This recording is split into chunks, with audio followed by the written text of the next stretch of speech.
And like most issues, the two candidates are sharply divided on their views on the economy. President Trump is touting his economic recovery and pre-pandemic economic growth as a reason why voters should stick with him for a second term. Meanwhile, Biden argues that the U.S. is stuck in a deep hole and that recovery is in danger of stalling. So we want to bring in Austan Goolsbee. He's joined Biden's team as a surrogate on public policy discussions, and he previously served as chair of the Council of Economic Advisors and as economic advisor to former President Barack Obama.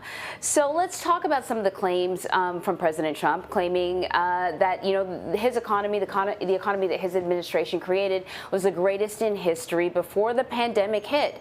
Does he have a strong argument there that if it wasn't for the pandemic, we would be enjoying a much stronger economy thanks to some of the choices and decisions that the Trump administration has made? Well, there's two separate things. One, if you completely bungle the response to the COVID crisis and that leads to an economic crisis, that is definitely something that you should be held account for. And you see that in the polls that massive majorities of the American people believe that the Trump administration's response has been inadequate and poorly handled.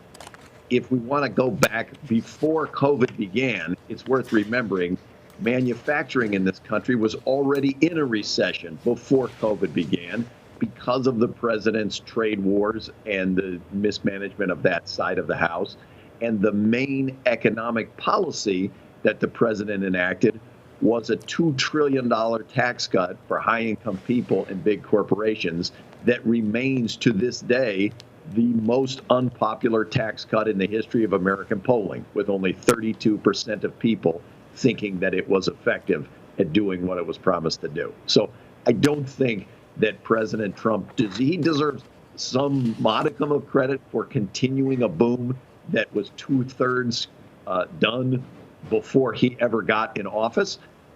He didn't blow that up for 2.5 years or almost 3 years, but then he blew it up. Austan, I want to ask you sort of a two-part question. So as you know, the Commerce Department released a report on Thursday showing that the country's GDP grew at a record rate of just over 33% in the third quarter. In a statement, Vice President Biden said that's not nearly enough. I think people and President Trump and his surrogates have, and for days after this report was released, talked about this number, this 33.1% annualized GDP growth. But we're showing here a chart. Often people don't understand what annualized means. So help our audience understand exactly what that 33% number is, because in reality, as we just showed, according to the BEA, the economy actually just grew at a 7.4%. And we have to take into account where we were before this report was released. So that's the first part of my question. And the second part I want you to address is, what is Vice President Biden planning to do should he be elected to get the country back on track? Okay, both of those are important. The first, just on the numbers, what we do is we annualize our data. So whatever the growth is for the quarter, it's effectively like you multiply it by 4 and say, if it kept growing like that for a whole year, what would the rate be? And that's where the 33% comes from. So it was actually around 7.5% growth, which is a big number. That's as big a number as we've seen. The thing is, with growth, as with jobs, we saw the same pattern a few months before, where we lost 21 million jobs in 1 month, and then we added back about half of what we lost. So in growth, we went down more than we've come back. So we're actually still worse off than we were before this even began. If you look for the year, 2020 is probably going to be the worst growth year in almost 75 years. So it's an extremely deep hole made deeper by our mismanagement of the virus. And I'm thrilled that we had a strong quarter, but everybody should recognize that strong quarter is not big enough to even get us out of the hole, much less back onto the growth path we were on before. Now, what Joe Biden would do is stop giving big tax cuts to billionaires and large corporations. That did not work. That led us to a spot where we're just accentuating these problems of inequality and the squeeze on the middle class that we've had for a long time.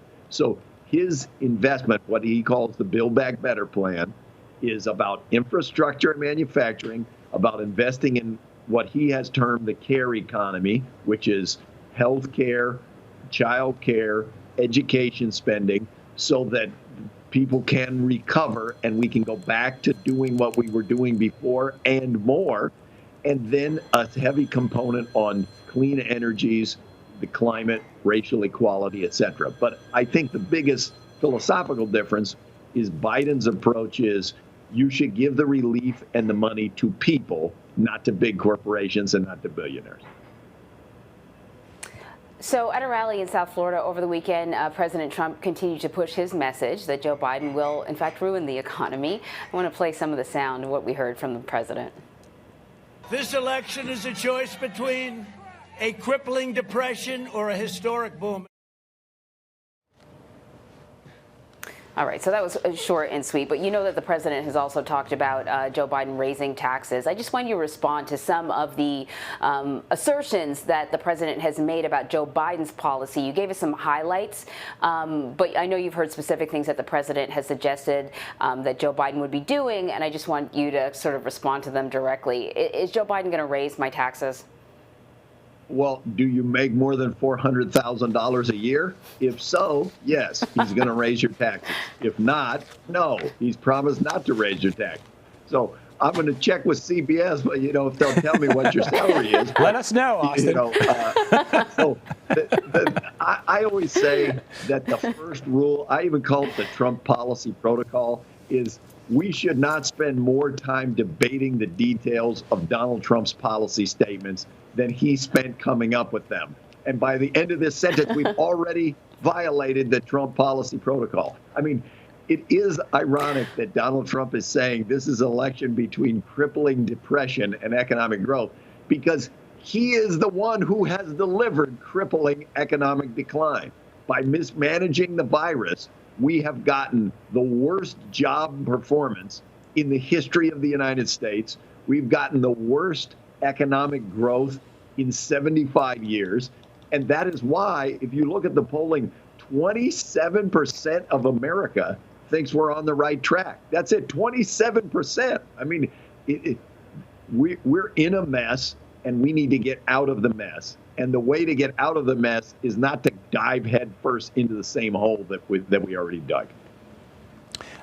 So, Austin, the former vice president's $700 billion Build Back Better plan is seeking to reverse nearly half of President Trump's signature tax cuts to help pay for the plan. This includes lifting the statutory rate to 28%. So what kind of impact would that have on specifically Wall Street?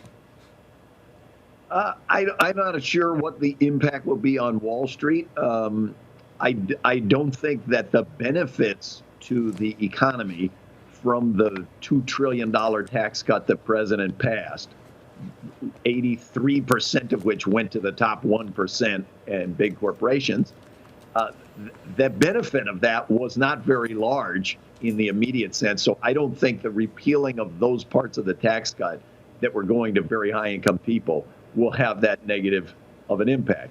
And when coupled with what you use the money for, that is giving money to working people, to the care economy, to child care, to investments in infrastructure, those things are all massively beneficial to growth in the United States. So on net, you probably saw that Moody's, a Wall Street firm, did an analysis comparing President Trump's plan to Vice President Joe Biden's plan, and said that Vice President Joe Biden's plan would add almost 8 million more jobs to the economy and substantially more to economic growth than what the president's proposing. And Austin, before we let you go, one of the measures, benchmarks that the president loves to use and to talk about is the stock market. He frequently on the campaign trail and in interviews or at press conferences mentions how strong the stock market has performed under his presidency. Of course, we went back and looked at some of the numbers. The S&P 500 grew at about 44% since President Trump, his inauguration through the end of October. Meanwhile, President Obama had a 66.1% growth of the market during sort of the same time period. So not as strong as President Obama's, but much stronger than, for example, George W. Bush's. So what's going on there? I mean, I know what the president says, and I know what the numbers are, but is he able to make a case that he's writing that some of the reasons why the market has continued to perform are because of his policies, or are they based off of the growth that we had seen that began under President Obama? Well, I love that you looked up those numbers, by the way. It was Axios. I mean, let me give shout out to Axios who did that. But yeah, I went and looked at their reporting. Yeah. Look, as we've seen during this crisis, trying to figure out what the stock market bases their response on is not always easy. The stock market and the economy are not the same thing. I do think you're right that President Trump seems to care solely about, or clearly mostly about, how the stock market does. It's worth remembering that something like 80% of stock market wealth is owned by the top 1%, the top 2% of people in the United States. It's heavily concentrated to high-income people. So I'm sure that Donald Trump's $2 trillion tax cut for very high-income people and big corporations is welcome news to very high-income people and big corporations. I think if you take a step back, it should be clear that the best thing for America and for the stock market is that we have broad-based economic growth in the country. And that's really the centerpiece of the Biden plan, is stop giving special breaks, tax giveaways, and other windfalls to people who haven't had a recession. I mean, we're in the worst recession of our lifetimes, and there is a group of people who happen to be the same people Donald Trump wants to cut taxes for again, who haven't had a recession at all.